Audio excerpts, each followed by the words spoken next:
आइए सुनते हैं कहानी बेटा किसका। जसोदा के दो दो लाल बलभादर गिरधारी गाते हुए वो आई। देखो पुत्र। पुत्र पंजाबी ढंग से लंबा करते हुए भरे गालों का वो छोटा सरदार, जिसकी मसें अभी भीगने भीगने को हो रही थीं और जो इस समय अभी साफा लपेट रहा था, बोला। पुत्र रोज की तरह आज भी बिगड़ खड़ा हुआ। ओ खोते, मोहन कहते तेरी जीभ खिसी जाती है। और वो गढ़वाली मोहन अपनी चपटी नाक लिए हुए बाहर धूप में रखी ऊंची भट्टी के पास बैठा हुआ कड़ाही का दूध औटा रहा था। फटीचर मफलर से दोनों कान बंद किए चादर में दोनों पैर सिकोड़े बैठा मोहन पुत्र कहे जाने पर बिगड़ उठा। फिर उसे छोटे सरदार के मस्खरेपन पर हंसी भी आई। दोनों दोस्त थे। छोटा सरदार तस्वीरें मढ़ने का काम करता है। लगभग 20 दिनों बाद उसने गीत की ये दोनों लाइनें सुनी थीं और वो भी उधर ही देखने लगा जिधर से वो गाने वाली कुड़ी आ रही थी। ये छोटा सरदार इस जवान भिखारिन को भी कुड़ी ही कहता है। जसोदा के दो दो लाल बलभादर गिरधारी। छोटा सरदार रोटी का डब्बा लेकर मोहन के पास पड़ी बेंच पर आकर धत से बैठ गया। रोटियां गिनी और गोश्त वाले कटोरे को नाक से सूंघा। हाथ का कड़ा ऊपर चढ़ाया और दूर पर काम करते हुए दूसरे सरदार को मस्खरेपन के साथ पुकारा। आओ जी सरदारो, रोटी खाओ फिर। छक्को जी बादशाह, मैनू तो कम है अजे।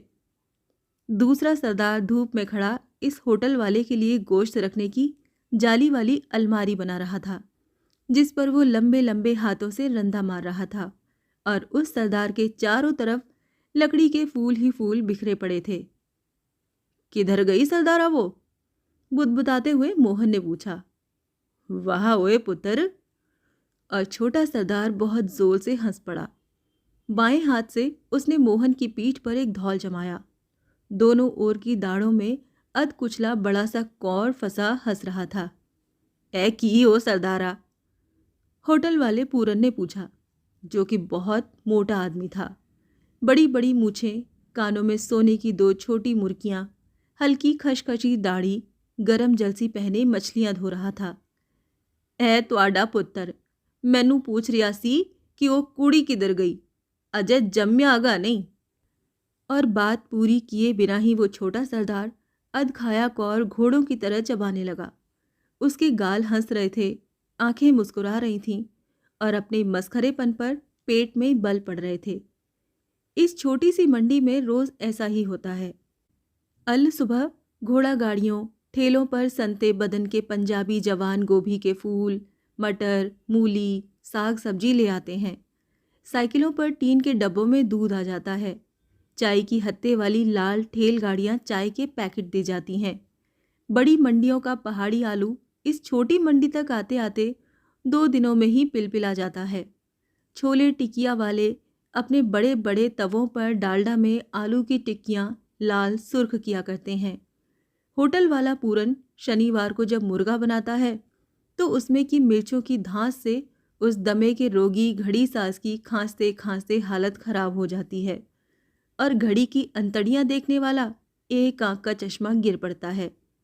साइकिल वाले लौंडे गंदे पानी के ताम चीनी के तसलों में पंचरों के बुलबुले दिन भर उठाया करते हैं।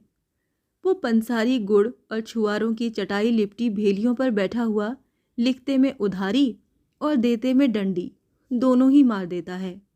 और वो कोने में राशन का दुकान नंबर टांगे छुटभैया सेठ देसी को विदेशी और विदेशी को मुगलिया जमाने का कपड़ा बताकर अच्छे अच्छों के कान काटने में होशियार है। तीसरे पहर रोज चाट खाता है और वो भी गद्दी पर ही मंगाकर। इनमें से अधिकतर लोगों के घर और दुकान यही हैं। इसीलिए मंडी में घुसने वाले रास्ते के ठीक दोनों ओर चाट वाले सरदारों ने अपनी गूंज की खाटें टांग रखी हैं। मंडी में घुसने पर दोनों ओर खाटें ही खाटें, दुबली पतली, लंबी छोटी, पीली भूरी, नई पुरानी, सभी तरह की सोने वालों की साइजों के लगभग। वो मंगतन कुड़ी दूध औटाते हुए मोहन के पास आकर अपने लाल फूलों भरे गंदे पीले रंग के घाघरे को दोनों टांगों के अंदर से पीछे फेंकती हुई बैठ गई। घाघरा पीछे की ओर फूला फूला घेरा बनाकर बिछल गया। दोनों घुटनों के ऊपर लाख के चूड़े भरे हाथ कोहनी के बल खड़े हुए थे। पीठ पर बदबू देते हुए कपड़े में उसका बच्चा बंधा हुआ था, जिसकी दो काली काली टांगें धूल भरी झूल रही थीं, और अब उन पर से वो सारी मक्खियां वहां से उड़ती हुई आकर बैठ रही थीं, जहां पर हाथ धोने वाले नल के कारण कीचड़ हो गई थी और लोगों के पीले पीले कफ पड़े थे। कुड़ी के पैरों में खाल के देहाती जूते थे, जो खुद धूल भरे थे, और उनमें के पैर भी। मैल और धूल की तहें पिंडलियों तक के ऊंचे घाघरे के पास तक दिखाई दे रही थीं। सामने लटकन के लिए मैली पचरंगी कसी हुई चोली, गले में लाल और ऊदे रंग की पोतमालाएं और सिर के बालों में गुथा हुआ राजस्थानी बोर। ठिठुराया ठंडा चेहरा, उभरी चौड़ी गालों की हड्डियां, कसा बदन, सुता नाक नक्शा और कानों में मैल खाई संवलई चांदी के झूमर। मझोले कद की वो कुड़ी इतना सब अपने साथ लिए थी। दे दे रे बाबू, बासी बचा कुचा बच्चा भूखा है। और कुड़ी ने बच्चे को पीठ पर से खोलकर सामने बिठा दिया। झटके दे देकर गर्दन घुमाते हुए समझने की उम्र वाला बच्चा रुआंसे से होंठ बनाए बैठ गया। अरी जा, मालिक से मांग। और मोहन सरदार की ओर देखने लगा, जो नली चूस चुका था और जिसके मुंह से कच्चे प्याज की गंध आ रही थी। ओए वीर सरदार, अपनी रोटियों में से कुछ दे दे रे। पालथी मारे हुए छोटे सरदार का वो रंगीन पजामा घुटनों तक चढ़ा हुआ था और उसमें से उसकी हरी नसों भरी पिंडलियां चमक रही थीं। ओ गाना गा दे कुड़िए, छुप छुप छैया, रोटी बचेगी तो दे देंगे। इतने दिनों कहाँ थी? बालों में कहीं मैल काट रही थी और छोटा सरदार साफे के बीच में कहीं खुजलाने लग गया। तुझे क्या, मैं कहीं भी थी? छोटा सरदार झेप गया। कुड़ी गाने लगी, जसोदा के दो दो लाल बल भादर गिरधारी। मुर्गियों वाले पूरन को मजा आ गया। वो अपनी तहमत संभालते हुए बोला, ए कुड़िए, भजन नहीं, वो देखो जालिम है कितना जमाना। ये कहते हुए अपनी मोटी तोंद पानी की मशक की तरह भदभदी फूली लिए टीन की कुर्सी पर आकर घुटनों तक तहमत चढ़ाए कान कुरेदने लगा। कुड़ी के पेट में आरियां चल रही थीं। पहले कुछ बचा कुचा बासी दे दे बाबू, फिर जो तू कहेगा गा दूंगी। एक रोटी है कुड़िए, साग तो खत्म हो गई। छोटे सरदार ने कुड़ी के फैले हाथों पर चने मिली आटे की पीली रोटी झिला दी। पूरन ने रात का बासी थोड़ा सा चावल और उड़द की दाल मंगवा दी। बच्चा अपनी हथेलियों से कागज पर का चावल और दाल मुंह में ठूंसता जा रहा था और कुड़ी रोटी के कौर निकल रही थी। भूख की लाल आंच की लहकती भट्टी में बित्ती सी रोटी की क्या बिसात, भुरभुरा कर रह गई। 2 उंगली की चुटकी से बच्चे के द्वारा गिराया हुआ जमीन पर एक एक कण वो वैसे ही बीन गई जैसे कि मुर्गी। कागज पर दी गई दाल और बच्चे की सनी हुई उंगलियां भी एक एक करके चाट गई। मोहन ने टंकी का नल खोल दिया। उसने ओक से खुद पानी पिया और बच्चे को पिलाया। लुगड़े के पल्लू से मुंह पोंछ वो उसी दूध वाली ऊंची भट्टी के पास वैसे ही घाघरे का घेरा बनाकर बैठ गई। कुड़ी इधर बहुत कम आती है और फिर उसके दूसरे डेरे वाले भी पहाड़गंज करोल बाग ही ज्यादातर रहते हैं। कभी भूले भटके खैबर पास निकल गए या नई दिल्ली की तरफ आ गए। सही बात तो ये है कि नई दिल्ली में आते वैसे भी उसे डर लगता है। जब वो अपने जिले से आई थी तब भीख थोड़े ही मांगती थी।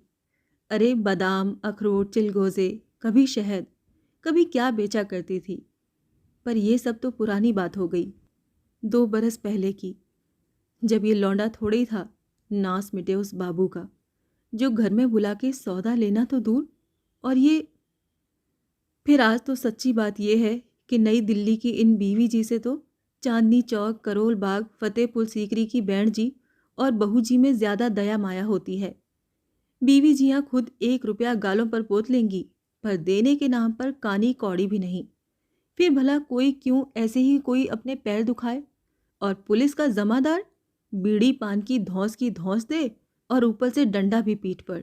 ना बाबू, ऐसे किसी का चमड़ा फालतू नहीं। फिर भी घूमते फिरते बंगाली मार्केट हुआ आ गए तो फिर इस मंडी में भी बचा कुचा मांगने आ जाते हैं। कुड़ी ने देखा कि उसे घेर कर बहुत से लोग खड़े हुए उसके गाने का रास्ता देख रहे हैं। तभी सैलून वाले उस पिचके गाल के नाई ने, जो कि बेंच पर एक टांग उठाए खड़ा था, पूछा, क्या नाम है तेरा? कुड़ी ने पीठ और मुंह घुमाकर पूछने वाले की ओर देखा। सैलून वाले नाई के ठिठुरे चेहरे की लंबी हड्डियों में हल्की लाली आ गई। भीड़ हंस पड़ी। छोटा सरदार, जो खाने के बाद धूप खा चुका था और जिसके बदन में अब चींटियां रेंग रही थीं, अपनी कमीज के अंदर खुजलाते हुए पूछ उठा, ए कुड़ी, कहाँ रहती है? कुड़ी ने अपने कमसिन दाता की ओर देखा। पूरन होटल वाला अपने पेट को भी हंसाता हुआ बोला, सानू की करना है सरदारा।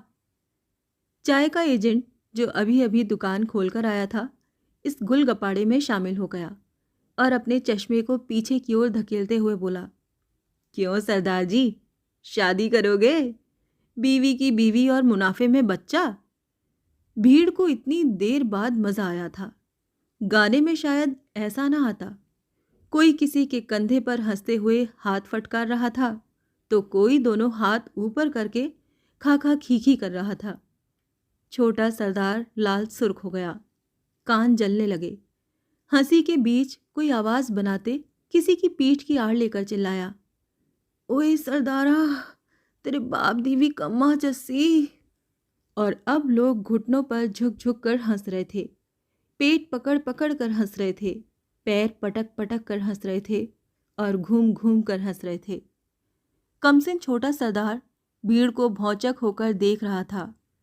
कुड़ी भीड़ द्वारा प्रस्तावित पति को देख रही थी और कुड़ी का बच्चा हंसी के इस रेले में माँ को देख देख कर रो रहा था। छुट भैया सेठ का मंजारी आंखों वाला लौंडा बोला, ए सरदार, बच्चे को गोद में ले लेना, मचल गया है। अब छोटा सरदार बेंच के ऊपर खड़ा होकर गालियां देने पर आ गया था। और चुप भी कर पुत्तर, हुण गाना नहीं हो सुनना। पूरन होटल वाला बिगड़ कर बोला, क्योंकि लोग उसके गाने का प्रोग्राम बिगाड़े दे रहे थे। भीड़ खामोश हो गई। किसी ने मुर्गा बुला लिया, कुकड़ू कू। चाय वाले ने छेड़ते हुए कहा, ए पूरन, सरदार झेपता है, तुम ही पूछ लो किसका बेटा है। भीड़ फिर से हंसने के लिए अभी कमीजों के बटन संभाल ही रही थी, नीचे खिसके पजामे पेट पर चढ़ा ही रही थी कि कुड़ी झटका खाकर उठी। वो एड़ियों पर ऐंठ गई, चोली कस उठी, रानों की कटाफ खिंच गए और पिंडलियों में जमे दही से थर बन गए। ए बाबू, बहुत बाप वाला ना बन, समझे? अपनी माँ से पूछना कि तू किसका बेटा है। नाराज ना होना, गरीबों के बेटों का बाप नहीं होता बाबू, वो माँ के ही बेटे होते हैं।